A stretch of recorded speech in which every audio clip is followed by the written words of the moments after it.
FDNY Battalion Chief Oreo Palmer, who succeeded in making it to the point of impact on the 78th floor of the South Tower with his men, and reported that he had 2 isolated pockets of fire and that we should be able to knock it down with 2 lines. So he made it up to the fire floor and he saw what was going on. And contradicting the official storyline that it was a raging fire up there. Here's a brave fireman who made it onto the fire floor and was doing his job. 1 minute after the final transmission, the South Tower collapsed.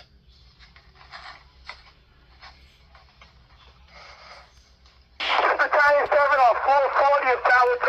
We got 1 elevator working up to the 40th floor, staffed by a member of Line 15. As Chief of Battalion 7, Palmer was amongst the first to arrive at the scene.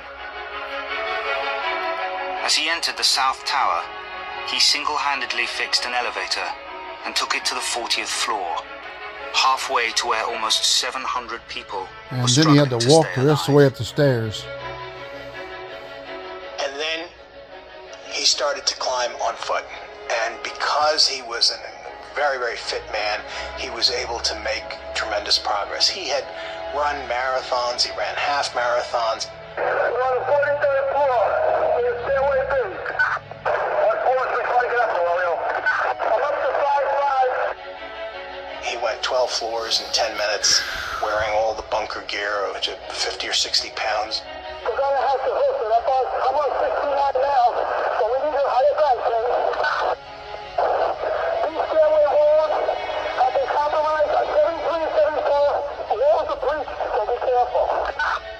Ken. This floor is going.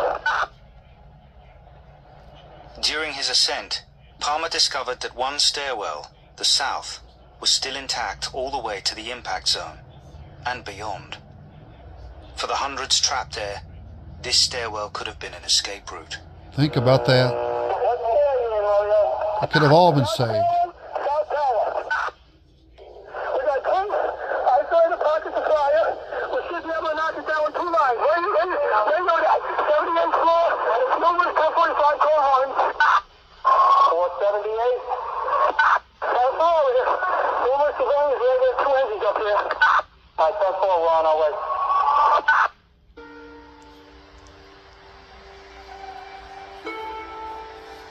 When I heard the tapes, you were watching a screen with all the words on it, but with a digital countdown, so you knew exactly what was coming. You knew the exact minute that the towers were going to go down. And you can't help but feel like you want to jump out of your seat and say, hurry up and get out of there. You know, you have 1 more minute before it comes down. And that's the hard part. That was the hard part. I was not surprised when I heard that Oreo had made it to the 78th floor. He made it up to the point of impact, and it's amazing.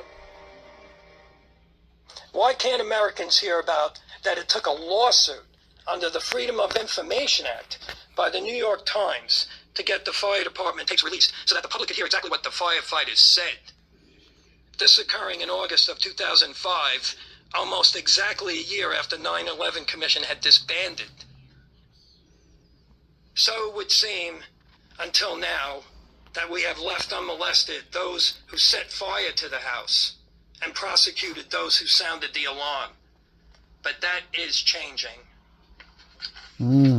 People lie, but the facts don't. All the American people want now, after 18 years, is the truth based on the facts. The bottom line here is that the American public has not been told the complete truth about the events of that fateful autumn morning 18 years ago.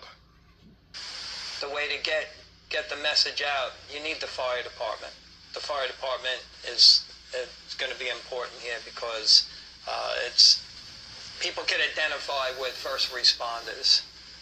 And so to have somebody from the fire department, it accomplishes a couple of things. It validates what architects and engineers and other groups have been saying all along.